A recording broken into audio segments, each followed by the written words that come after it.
Chapter 8. The Round House. One night about 11 o'clock, a man of Mr. Riac's watch, which was on deck, came below for his jacket, and instantly there began to go a whisper about the forecastle that Sean had done for him at last. There was no need of a name. We all knew who was meant, but we had scarce time to get the idea rightly in our heads, far less to speak of it, when the scuttle was again flung open, and Captain Hoseason came down the ladder. He looked sharply round the bunks in the tossing light of the lantern, and then, walking straight up to me, he addressed me, to my surprise, in tones of kindness. "My man," said he, "we want you to serve in the roundhouse. You and Ransom are to change berths. Run away aft with ye."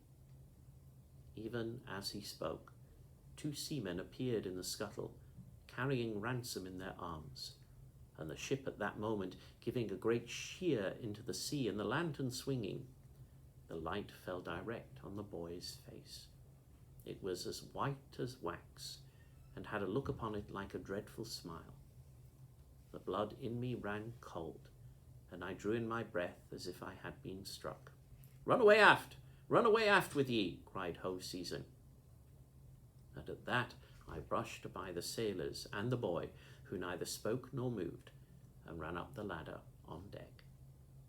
The brig was sheering swiftly and giddily through a long cresting swell. She was on the starboard tack, and on the left hand, under the arched foot of the foresail, I could see the sunset still quite bright.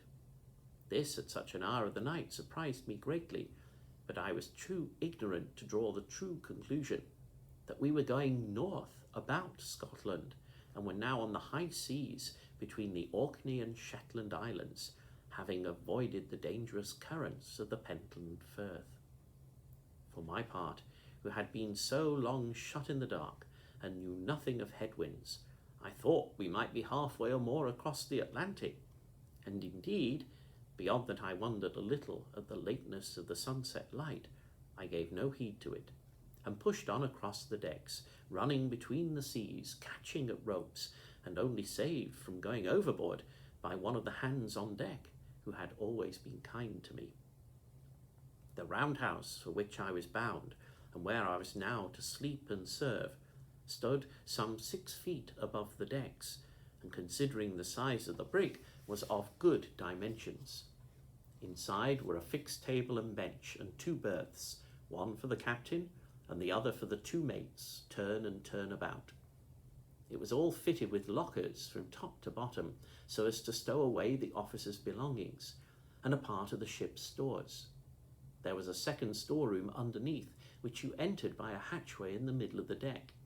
Indeed, all the best of the meat and drink, and the whole of the powder, that's gunpowder, were collected in this place, and all the firearms, except the 2 pieces of brass ordnance, were set in a rack in the aftermost wall of the roundhouse.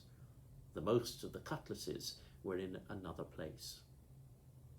A small window with a shutter on each side and a skylight in the roof gave it light by day, and after dark there was a lamp always burning. It was burning when I entered, not brightly, but enough to show Mr. Sean sitting at the table, with the brandy bottle and a tin pannikin in front of him. He was a tall man, strongly made, and very black, and he stared before him on the table like one stupid. He took no notice of my coming in, nor did he move when the captain followed and leant on the berth beside me, looking darkly at the mate. I stood in great fear of Hoseason, and had my reasons for it, but something told me I need not be afraid of him just then, and I whispered in his ear, "How is he?" He shook his head like one that does not know and does not wish to think, and his face was very stern. Presently Mr. Riac came in. He gave the captain a glance that meant the boy was dead, as plain as speaking, and took his place like the rest of us, so that we all 3 stood without a word, staring down at Mr. Shuan, and Mr. Shuan, on his side, sat without a word, looking hard upon the table. All of a sudden he put his hand out to take the bottle, and at that Mr. Riac started forward, and caught it away from him, rather by surprise than violence, crying out with an oath that there had been too much of this work altogether, and that a judgment would fall upon the ship. And as he spoke, the weather sliding doors standing open, he tossed the bottle into the sea. Mr. Shuan was on his feet in a trice. He still looked dazed, but he meant murder. Aye, and would have done it for the second time that night, had not the captain stepped in between him and his victim. "Sit down," roars the captain. "Ye sot and swine, do you know what you've done? You've murdered the boy." Mr. Shuan seemed to understand, for he sat down again and put his hand to his brow. "Well," he said, "he brought me a dirty pannikin." At that word, the captain and I and Mr. Riak all looked at each other for a second with a kind of frightened look, and then Hoseason walked up to his chief officer, took him by the shoulder, led him across to his bunk, and bade him lie down and go to sleep, as you might speak to a bad child. The murderer cried a little, but he took off his sea boots and obeyed. "Ah," cried Mr. Riak with a dreadful voice, "you should have interfered long since. It's too late now." "Mr. Riak," said the captain, "this night's work must never be known in Dysart. The boy went overboard, sir. That's what the story is. And I would give you £5 out of my pocket. It was true." He turned to the table. "What made you throw the good bottle away?" he added. "There was no sense in that, sir. Here, David, draw me another. They're in the bottom locker." And he tossed me a key. "You'll need a glass yourself, sir," he added to Riak. Yon was an ugly thing to see. So the pair sat down and hobnobbed. That means they talked together. And while they did so, the murderer, who had been lying and whimpering in his berth, raised himself up upon his elbow and looked at them and at me. This was the first night of my new duties, and in the course of the next day I had got well into the run of them.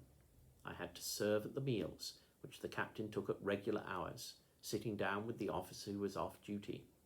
All the day through I'd be running with a dram to one or other of my 3 masters, and at night I slept on a blanket thrown on the deck boards at the aftermost end of the roundhouse, and right in the draught of the 2 doors.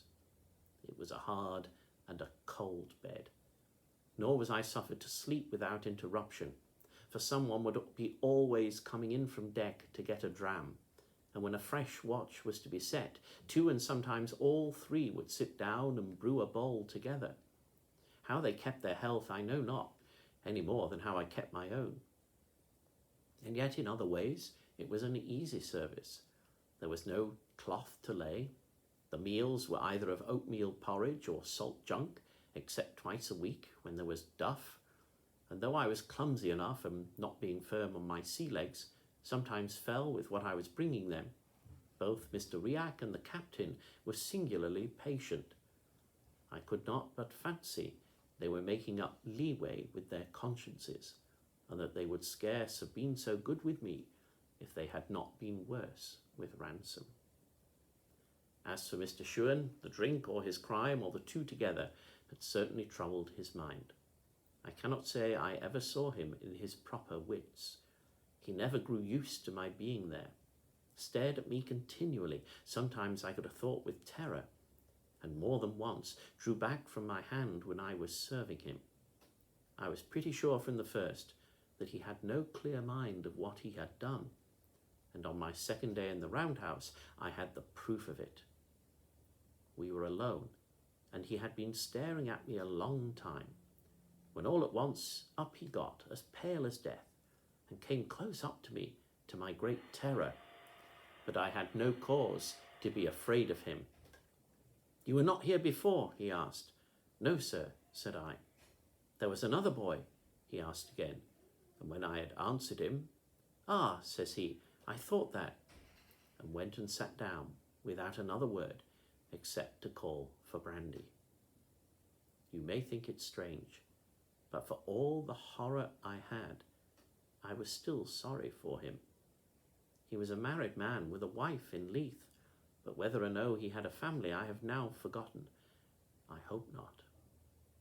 Altogether, it was no very hard life for the time it lasted, which, as you are to hear, was not long.